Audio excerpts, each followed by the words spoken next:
The Irene Dunne-Fred MacMurray Show. Starring Irene Dunne as Susan and Fred MacMurray as George. Together in the gay, new, exciting comedy adventure, Bright Star.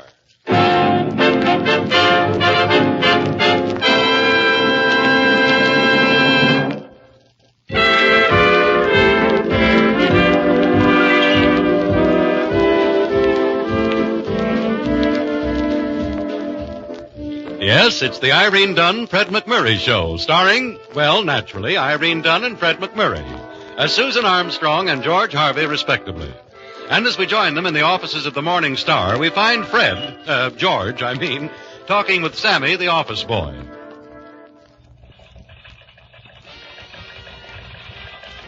Sammy? Yes, Mr. Harvey? Do you hear something outside which sounds like it might be a parade? Mr. Harvey, I do. That's funny. There can't be a parade today. I didn't know about it.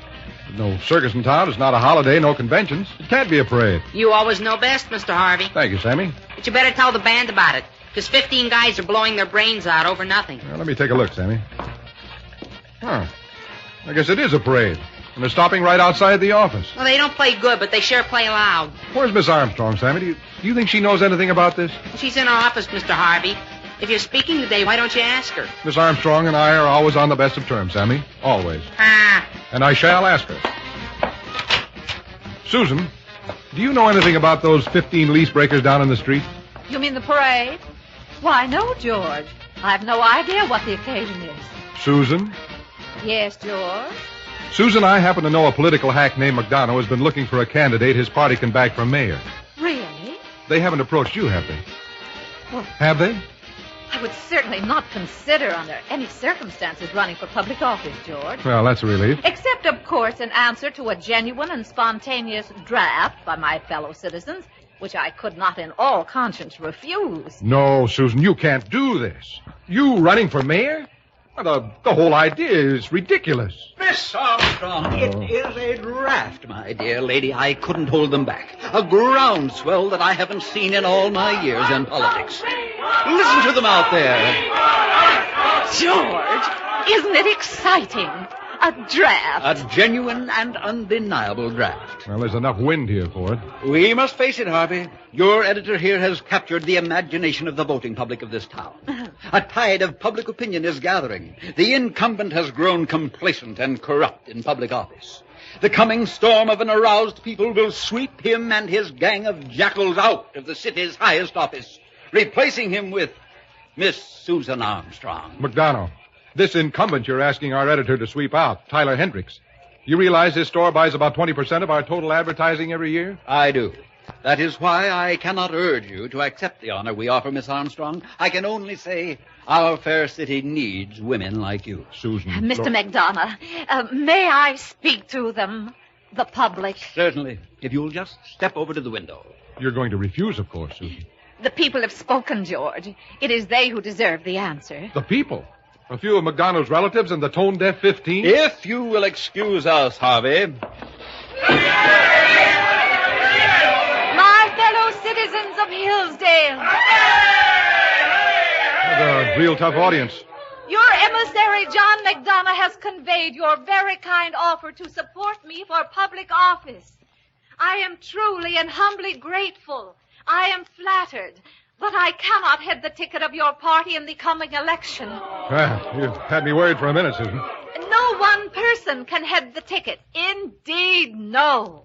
But if each and every one of you will march along with me in a sincerely democratic movement, we will restore to our city the type of government it needs and deserves.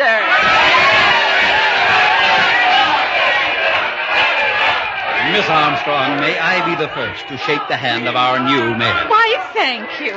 George? Better get on the bandwagon, Harvey. You might end up as the mayor's new secretary. I'd rather die. Extra, read all about it. Miss Susan Armstrong, Reform Party candidate for mayor. Bringing her big guns to bear on the Hendricks administration, Miss Susan Armstrong told an overflow audience at Helps Hall tonight that what this city needs is a woman who will clean house. Extra, Tyler Hendricks, candidate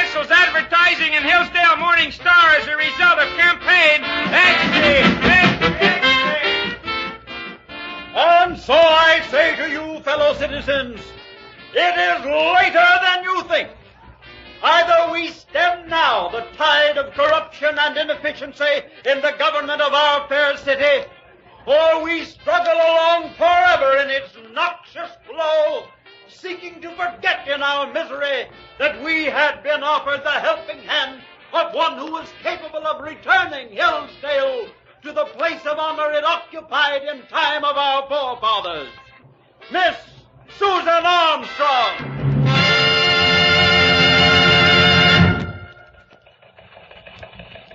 Well, how's the campaign look to you, Mr. Harvey? Terrible. I think she might win. Well, don't worry, Mr. Harvey. I don't think Miss Armstrong being elected will change things between you at all. Thanks. She might even marry you. Then you won't have to argue so much. Well, that's a thought. And think of the satisfaction, Mr. Harvey, of being a silent contributor to the welfare of our city. Sammy. While the world sees only the efficient, tireless mayor, you and I will know, Mr. Harvey, that there is one who is always ready with a quick smile and a cheery word when things aren't going right at City Hall. One who keeps himself in the background ever.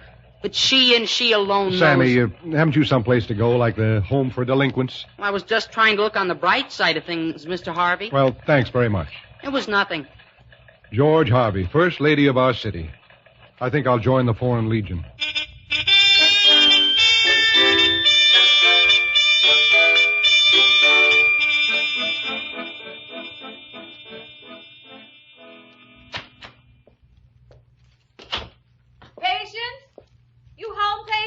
Here, Your Honor. Would you take my things, Patience? Mm-hmm. I've got 1,000,001 things to do. Phone calls, speeches to write, publicity to read over, and... Oh, yes, George is dropping by later. For dinner, Miss Armstrong? No, later. I don't have the time. And you can just give me a quick bite on the run. You run by, and I'll bite you. What? Just a small, non-political joke. How is George? He must be getting thin since the campaign started. George? Oh, he's about the same, I guess, Patience. Have I been neglecting George? Yes, I guess I have. Well, I'll be more than usually nice to him tonight.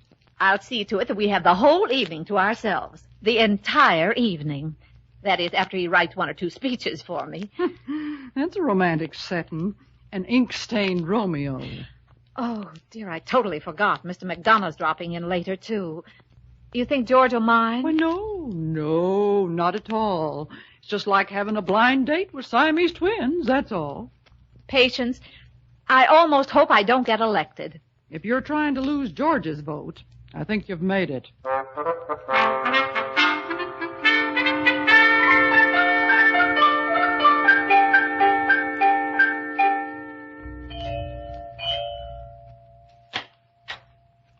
Good evening, Patience. Is the Lord High Mayor of Hillsdale in residence? She's receiving delegates of the common people in the living room, Mr. Harvey. What's happened to this house, Patience? It's different. It doesn't even smell the same anymore. It's the lack of cooking. My duties are confined chiefly to opening sardine cans. It's a tough election. Mr. Harvey, Miss Armstrong. Thank you, Patience. George, how nice of you to come. Nobody fights City Hall. Sit down, George. Sit down there. Oh, it's been so long since we've really talked. Hasn't it?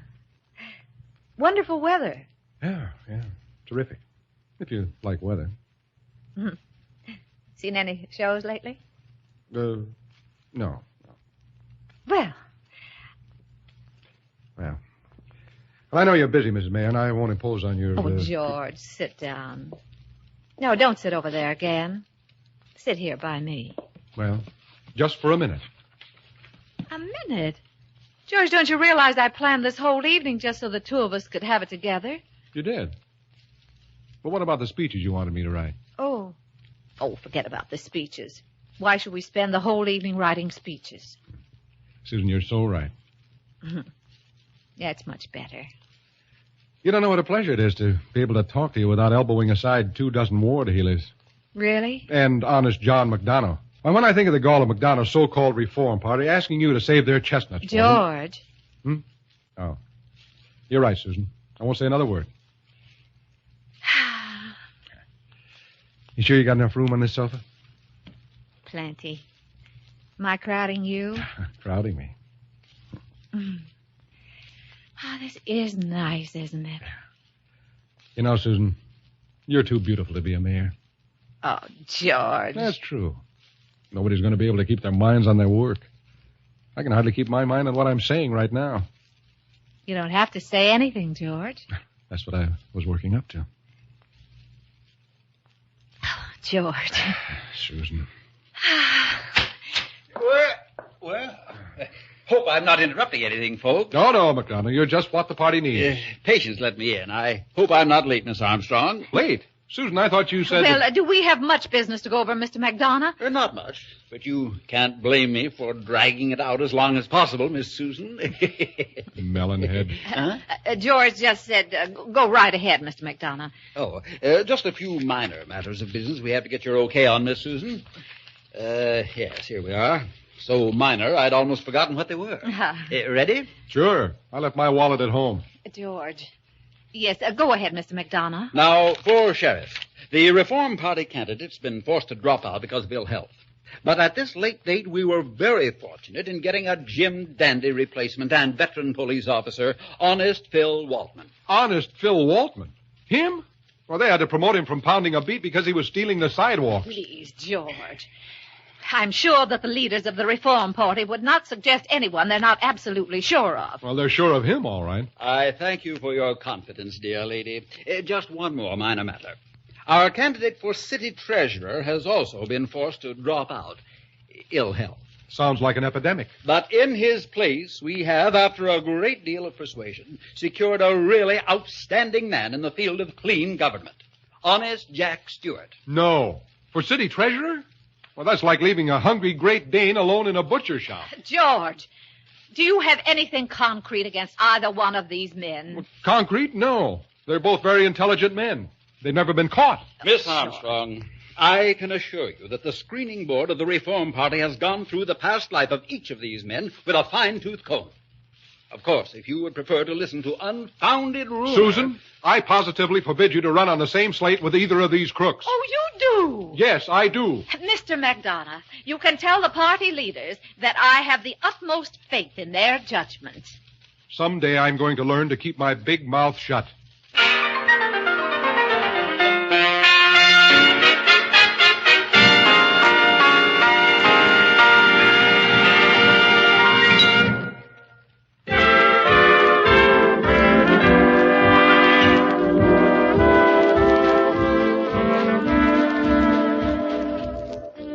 And now, back to our two stars, Irene Dunne and Fred MacMurray, and the second act of our story.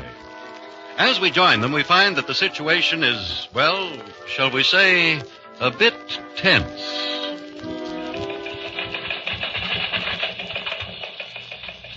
Good morning, Mr. Harvey.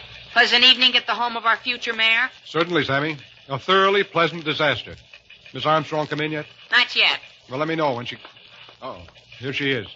Susan? Good morning, Sammy. Hi, Miss Armstrong. Morning, George. Susan, I've been thinking her last night over. I've decided that I was wrong. Well, I might have been in the wrong myself, George, but we can talk it out. And... No, I was wrong. First, I decided that if you were bullheaded enough to accept those two crooks on your ticket, I'd let you do it. But then I saw that I have a duty to this city which overrides mere personalities. Indeed. And you being a reasonable person, Susan, I was sure that after you'd slept on it, you'd come around to my way of thinking. Well, Sammy, will you inform Mr. Harvey that his opinions on the political scene are of interest to no one but himself? Sure. Mr. Harvey, Miss Armstrong says that you're... Sammy, will you point out to Miss Armstrong that running for political office is just a little more complicated than buying a new hat? And that it takes someone of experience to see what these crooks on her side are up to? Be glad to. Miss Sammy, Armstrong... will you make it clear to Mr. Harvey that it's after 9 o'clock and that his duties on this paper, which start every morning promptly at that hour, do not include the position of political editor? I shall be in my office. Mr. Harvey, Miss Armstrong says that I heard her, Sammy. And, Sammy, I am going to rescue Miss Armstrong from the consequences of her folly, whether she wants to be rescued or not. Tell that to Miss Armstrong. You know, I feel just like a carrier pigeon.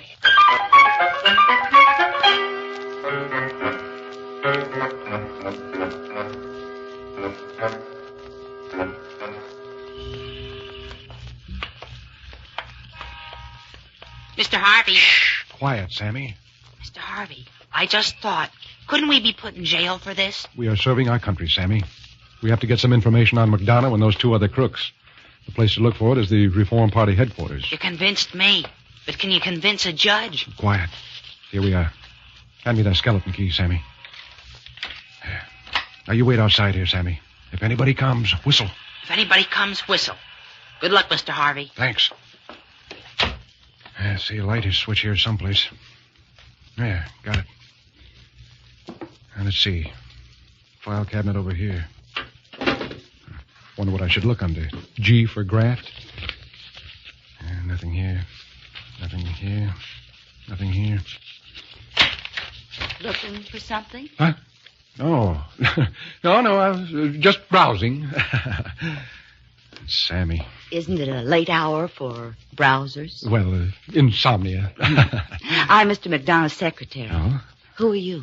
A spy? Why, no, not that at all. As a matter of fact, I'm send for the police. I'm a spy. And I'm Gloria. Oh, glad to know you, Gloria. I'm George. George. Yes? I suppose you're going to compel me to give you the information you want. Huh? Force it out of me. Force it out of you? I'm helpless. You're strong, virile, fiercely determined. And we're alone together. We are? You gorgeous, magnificent brute, you. It's nothing, really. I can't withstand you another minute. All the confidential records are in the top left drawer of Mr. McDonough's desk. There, I've told. But I couldn't help myself. Say, they are here. Gloria, won't you get in trouble about this? Trouble? McDonough fired me today. I just came down tonight to clean out my desk and steal carbon paper. Oh. But you were very masterful, George. I was? Say, didn't the kid outside whistle when you came in here? He sure did. Where do kids that age learn to whistle like that?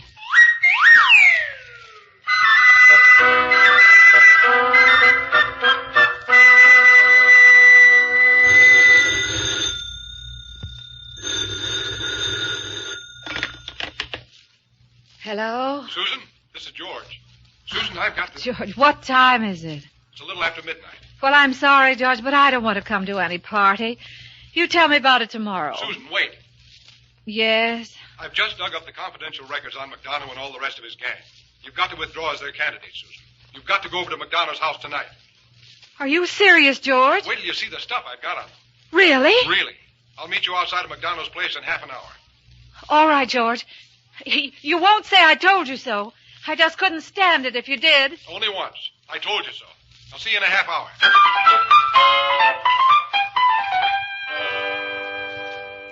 Well, these are very serious charges, young lady. Very serious charges so close to an election. I have the documentation right here to back up the charges, Mr. McDonough. So you have. And what do you propose to do now? I'm withdrawing from the race tomorrow, and I'm giving full publicity to your record in my paper. Miss Susan, I think the Reform Party can be persuaded through my influence to allow you to withdraw without prejudice. Allow me? Oh, that's very kind of them. Fortunately, we have another candidate available. A man well known for his past service to the community and for his rock-bound incorruptibility. Me.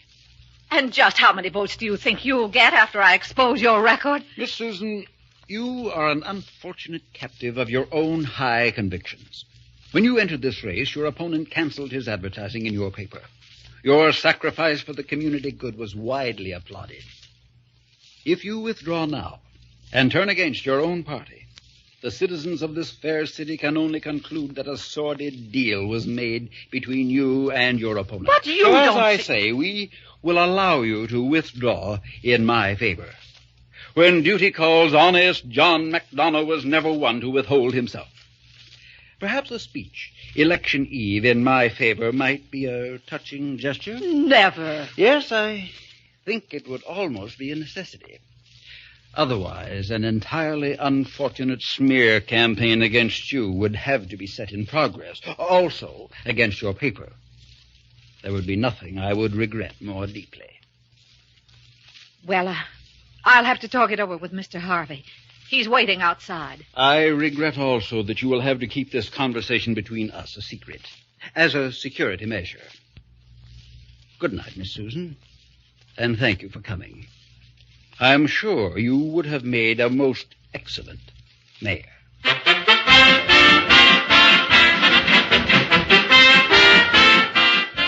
Extra, extra, Susan Armstrong withdraws from race. McDonough, new Reform Party choice. Extra, read all about it. And on this election eve, the big topic of conversation is newspaper editor Susan Armstrong's sudden and unexplained withdrawal from the morality race. Much speculation exists as to whether Miss Armstrong will appear on the platform tonight to champion the cause of the new candidate, veteran politician Honest John McDonough. Extra, Susan Armstrong to support McDonough speaks tonight at election rally. Read all about it.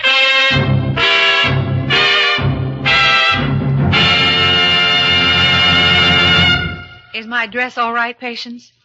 Not too extreme for a public gathering. There's nothing wrong with the dress, Miss Armstrong. But you're not so sure about me. You're not really going to make a speech tonight in favor of McDonough, are you? The Reform Party can't count on your vote, Patience? The Reform Party. The Reform School Party. Miss Armstrong, it's entirely against my principles, but this time I'm siding with George. And you don't trust me to do what's best for the town or the newspaper? Of course I do. I just wish you'd do something else, that's all. You mean you're not coming to the rally? No. Oh, fool that I am. I'll most likely be there. Thank you, Patience. Don't thank me. Just don't make me wish I hadn't come.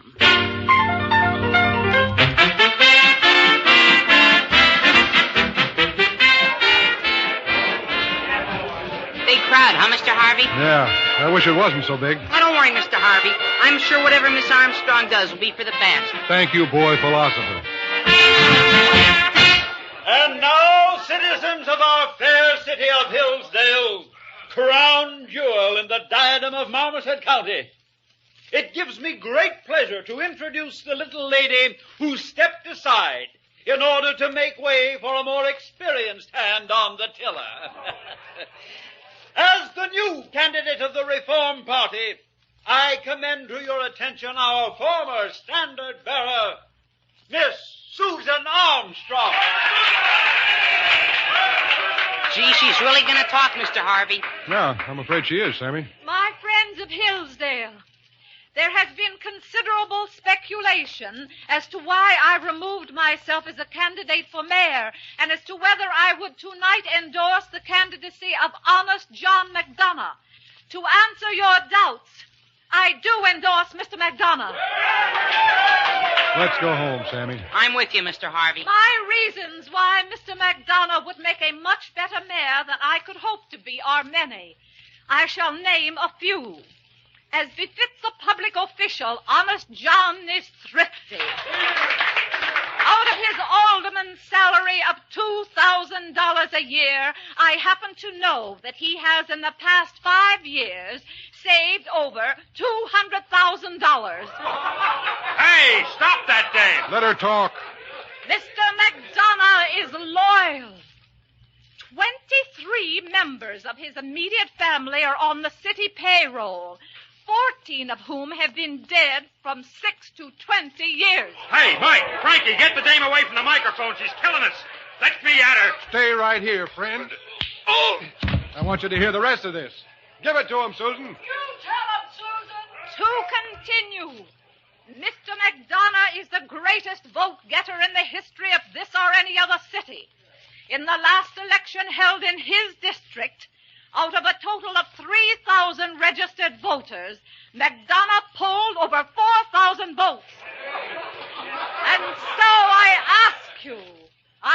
ask you with these facts in mind when you go to the polls tomorrow, who is your choice for mayor, McDonough or Hendricks?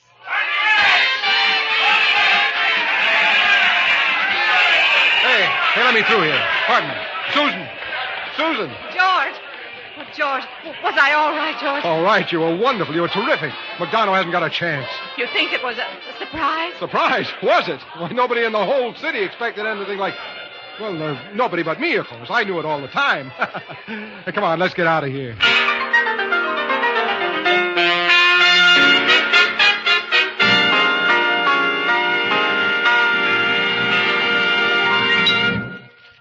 Our stars, Irene Dunne and Fred MacMurray, will be back in a moment.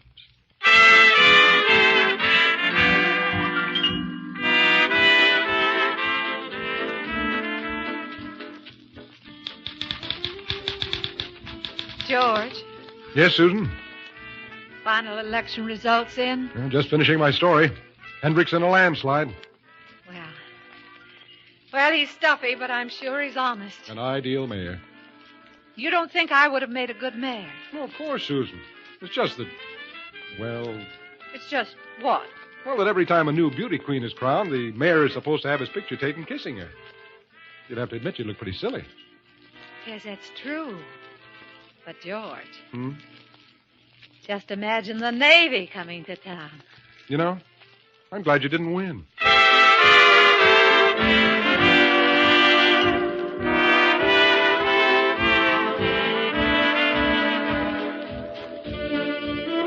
Irene Dunne and Fred MacMurray will be back next week in another exciting comedy adventure in the gay new series, Bright Star. This is Harry Von Zell inviting you to join us then.